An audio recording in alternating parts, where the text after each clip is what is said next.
और एक और बड़ी खबर जो इस वक्त आ रही है, ओवैसी के बयान पर बीजेपी ने पलटवार किया है। बीजेपी का पलटवार सामने आया है और ये कहा है बीजेपी ने कि मुस्लिम वोट के लिए INDIA गठबंधन में दरअसल ये एक लड़ाई जो है वो दिखाई देती है। मुस्लिमों को भड़काना ओवैसी का काम है, ये बीजेपी कह रही है।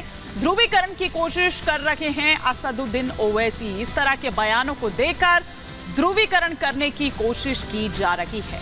एक बार फिर से भड़काते हुए मुसलमानों को, उनको बरगलाते हुए नजर आए। क्या कुछ और कहा है यहां शहजाद पूनावाला ने, बीजेपी के राष्ट्रीय प्रवक्ता हैं, आइए आपको सुनवाते हैं। ये मोदी विरोध में देश विरोध की और देश की छवि को धूमिल करने की बातें करने से भी नहीं चूकते। और यदि उनको लगता है कि आज ऐसा काल आ चुका है तो ओवैसी साहब बताइए कि जब 15,000 मुसलमानों को मारा गया, काटा गया, हाशिमपुरा, भागलपुर, मीरठ, मलियाना, नेल्ली, इस प्रकार के बड़े दंगे हुए कांग्रेस के राज में हुए और आज आप उसी कांग्रेस के समर्थन से हैदराबाद में चुनाव लड़ रहे हैं। क्योंकि ध्रुवीकरण और तुष्टीकरण की राजनीति पर ताला लगता जा रहा है और सबका साथ सबका विकास के साथ सभी लोग चल रहे हैं, तो किसी प्रकार से पोलराइज करके भड़काना, बहकाना और चिल्लाना, यही इन भड़काऊ भाईजान का काम बन चुका है।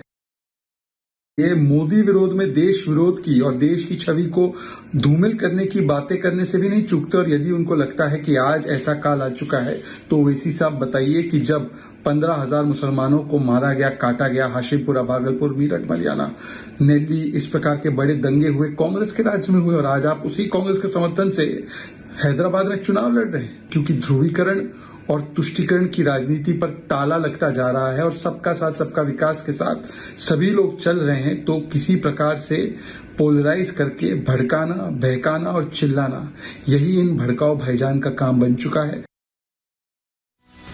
तो आपने सुना कि क्या कुछ असदुद्दीन ओवैसी ने कहा और उस पर किस तरह का पलटवार करती हुई भारतीय जनता पार्टी इस वक्त नजर आई। पहले स्टूडियो से बाहर जो गेस्ट हैं उनसे मैं परिचय फटाफट से करवा देती हूं, फिर स्टूडियो के मेहमानों से भी परिचय करवाऊंगी। राकेश त्रिपाठी जी स्पोक्स पर्सन है भारतीय जनता पार्टी के, इस वक्त हमारे साथ जुड़ चुके हैं। हमारे साथ सुमित सोनी इस वक्त जुड़ चुके हैं। जल्दी सौरभ दुबे भी हमारे साथ नोएडा स्टूडियो से जुड़ेंगे।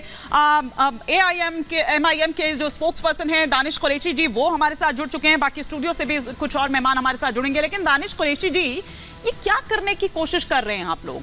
कभी आप लोग टिप्पणी करते हैं मुसलमानों को लेकर, उनको डराते हैं, उनको बरगलाते हैं, और आज आप सीधा प्रधानमंत्री की जो तुलना है वो हिटलर से करते हुए नजर आते हैं।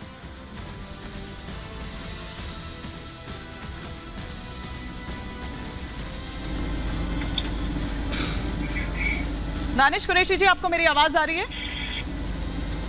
दानिश कुरैशी जी, आपको मेरी आवाज आ रही है? जी आ रही है जी। दानिश कुरैशी जी, मुसलमानों को भड़काएंगे, डराएंगे, इसी से दरअसल आपकी राजनीति चलती है, और उधर पीएम के नाम पर आप डरा रहे हैं, पीएम की तुलना आप हिटलर से कर रहे हैं।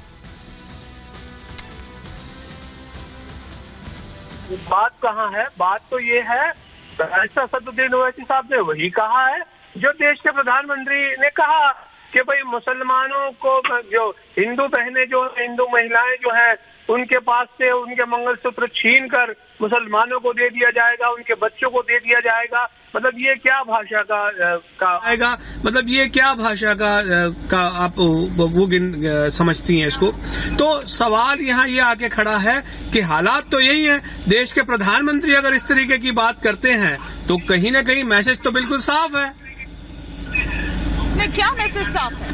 आप लोग कह रहे हैं कि 400 पार कर जाएंगे तो संविधान खतरे में आ जाएगा, आरक्षण खत्म हो जाएगा, और ना जाने क्या क्या कहे जा रहे हैं। कभी मंदिर मस्जिद के नाम पर भड़काएंगे तो कभी इस तरह के मुद्दों के नाम पर।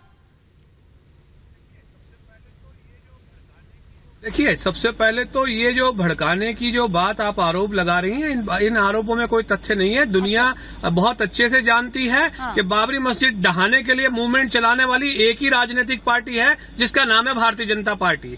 उसके बाद अगर उसके ऊपर शक शुबा करना तो बाकी रहता नहीं है। रह गई बात 400 पार की, जिस तरह की वो बात कर रहे हैं, तो देखिए सवाल तो यही है ना कि अल्टीमेटली उनका गेन क्या है। वो 399 नहीं चाहते, 98 नहीं चाहते, 400 चाहते हैं। तो एक बात समझ लीजिए, जैसा अमूमन आप कहते रहते हैं कि भाई मोदी जी तो एक मकसद के साथ निकले हैं, तो अल्टीमेट तो यही नजर आता है। राकेश त्रिपाठी जी, वो कह रहे हैं कि पीएम जो है वो हिटलर जैसा व्यवहार कर रहे हैं और यहूदियों की जैसी है मुसलमानों की हालत। देखिए हिमानी, कुछ लोगों की बिजनेस ही इस बात पर चलता है कि कितनी गालियां दो कितना उनके प्रति अपमानजनक शब्दों का प्रयोग करूं, उससे उनका कैसे अपने आप की मार्केट टीआरपी बढ़ती है, कैसे मीडिया में सुर्खियां बनती है। सच बात यह है कि कुछ लोग स्वयं डरे हुए हैं तो दूसरों को डराने की बात। डरा हुआ कौन है? वो असदुद्दीन ओवैसी है। डरा हुआ कौन है? वो राहुल गांधी है, जो सब कह रहे थे डरो मत, डरो मत, डरो मत, और इतना डर गए कि डर करके अमेठी छोड़ करके आज रायबरेली। ऐसे ही असदुद्दीन ओवैसी आज मुसलमानों को कह रहे हैं कि देखो सब मोदी जी डरा रहे हैं। सच बात यह है कि स्वयं डरे हुए हैं। उनकी जो तक मजहबी तुष्टीकरण की राजनीति थी ना, ये राजनीति के दिन अब बीतते हुए दिखाई पड़ रहे हैं। प्रधानमंत्री नरेंद्र मोदी जी ने जो सबका साथ, सबका विकास, सबका विश्वास, सबका प्रयास केवल कहा नहीं है बल्कि करके जमीन पर दिखा दिया है। आज हर योजनाओं के लाभार्थियों की संख्या में बड़ी संख्या मुसलमानों की है। मुसलमानों को भी बिना भेदभाव के आज सबको सब कुछ देने का काम किया है। इसकी वजह से ये डर होना असदुद्दीन ओवैसी जैसे नेताओं में स्वाभाविक है और ये डर अच्छा है। वो कह रहे हैं कि 17 करोड़ मुसलमानों को आप घुसपैठिए बता रहे हैं। नहीं, बिल्कुल नहीं बता रहे, लेकिन घुसपैठियों को हम राष्ट्रभक्त नागरिक भी नहीं बता सकते। हम घुसपैठियों को वोट बैंक के तुष्टीकरण के कारण हम उनको अपना वोट बैंक नहीं मान सकते। जो घुसपैठिया है वो देश की आंतरिक सुरक्षा के लिए खतरा है, इसमें किसी प्रकार का कोई संदेह नहीं है। जो भी आज व्यापार से आए हुए रोहिंग्या मुसलमान है, जो भी आज बांग्लादेश घुसपैठी मुसलमान है, निश्चित तौर पर उनको डिलीट करना, और उनको डिटेक्ट करना ये आवश्यक है। इसमें किसी प्रकार का कोई संदेह नहीं होना चाहिए और हर देशभक्त नागरिक की ये मांग होनी चाहिए कि भारत के भीतर किसी भी प्रकार से अवैध तरीके से अगर कोई घुसा है तो उसको भारत की सीमा के बाहर, लेकिन भारत के भीतर निवास कर रहे के भीतर भी तो विदेशी जिहादी मानसिकता है तो वोट जिहाद तक की बात करके चली जाती है सामने। ऐसे लोगों को भी पहचान करके और इस लोकतंत्र के महापर्व में उनको भी निकाल कर बाहर करने की आवश्यकता है। और यही कारण है आज असदुद्दीन ओवैसी अपनी सीट पर स्वयं आज पराजय को बहुत नजदीक देख रहे हैं। कैसे आज माधवी लता जी ने उनके ही घर में ऐसा गेट किया है कि आज असदुद्दीन ओवैसी पूरे देश भर में घूम करके जो जहर फैलाया करते थे वो फैला नहीं पा रहे। तो आप वही जहां है वहां से बैठ करके, वहीं से इंटरव्यू दे करके, वहीं से आज जो है तमाम सारी मीडिया बाइट्स देख के कैसे भड़काया जा सके इसके लिए हर प्रकार की जुगत लगा रहे हैं, हर प्रकार के प्रयास कर रहे हैं, लेकिन ये प्रयास पूरी तरह से विफल हुए। दानिश कुरैशी जी, माधवी लता से आप लोग डर गए हैं और इसीलिए ये इस तरह के प्रयास जो है और भड़काने वाली राजनीति जो है, नफरत फैलाने वाली राजनीति जो है, उस पर आप आखिरकार अब उतर आए हैं।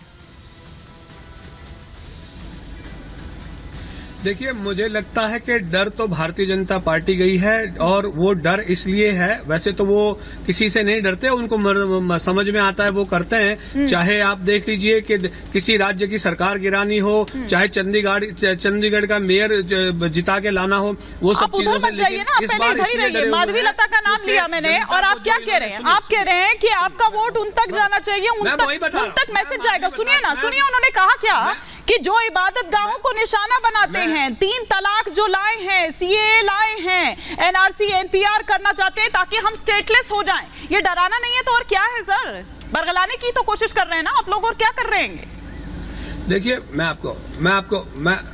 मैं आपको बताऊं, ये डराना नहीं है। ये डराना लोगों को वैक्सीन के नाम से मौत के घाट उतार देना, ये डराना है। ये डराना है लोगों को, किस तरह से डराया गया, ये डराना है। आपकी इबादत गाहों को निशाना बनाते हैं, उसके बदले आपकी इबादत गाहों को निशाना बनाते हैं, सीएए लेकर आए हैं, एनआरसी एनपीआर, ये क्या है सर? हुआ है मोदी सरकार ने। और सुनिए, अलाना कंपनी जैसी कंपनियों से चंदा बटोरते हैं बॉन्ड के नाम पर। ये डरी हुई है आवाम। जो आप दोहरे मापदंड करते हैं ना, कि आप बीफ के नाम पर राजनीति करते हैं और फिर उन कंपनियों से चंदा वसूली भी करते हैं, तो ये जो दोहरे मापदंड है भारतीय जनता पार्टी के, डबल स्टैंडर्ड है। सौरभ दुबे जी वो कह रहे हैं